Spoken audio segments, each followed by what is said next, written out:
waan si ajaa'ibu Sorsaani jalqabuma yoo uumamu aartiif uumame.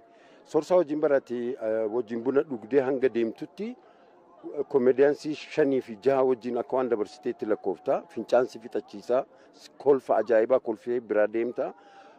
Qoosti inni qoosu sun immoo keessaa waa qabdii dhaamsa barbaadu san keessa ittiin dabarfata.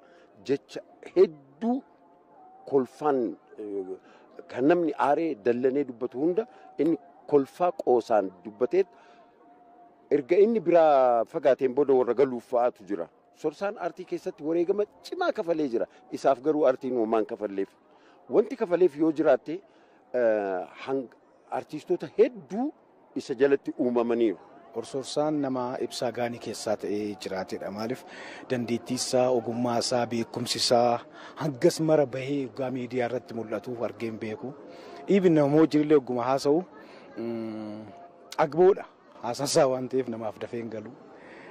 Galee fi dabarsee namni dabarsu hin jiru sanaaf ifaa gaanii keessaa kan jechaatu jiru. Egaa yaa'u namni waggaa du'e hin faarsina. Jabina isaa, cimina isaa, maarree isaa himna. Akkasuma ta'e otoo jiru Sorsaa Lammii akka dacheeti beektaa kan siqu. Aartii keessatti kana jettee ani himtu miti iddoon hundumaa jira.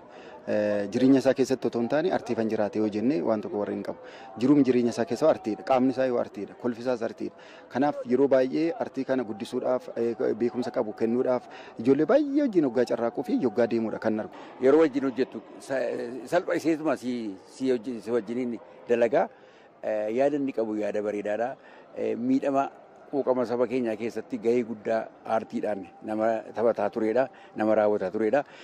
Sorsaan akka keenya fuuldura hin deemne baay'inaan fuulduratti mul'atu iskiriin irratti namni baay'een xinnoo iddoo tokko kilippii irratti makame Sorsaan dugduubaani baay'inaan waa barreessee gumaachaa walaloodhaaf yeedaloo barreessee gumaachaa tapha illee yaada adda addaa illee dugduubaan gumaachaa Sorsaan fuuldura akka keenya bahee waltajjii adda addaa argatee yookiin miidiyaa argatee hin hojjenne baay'inaan dugduubaana. Sorsaan immoo qabsaas tureera.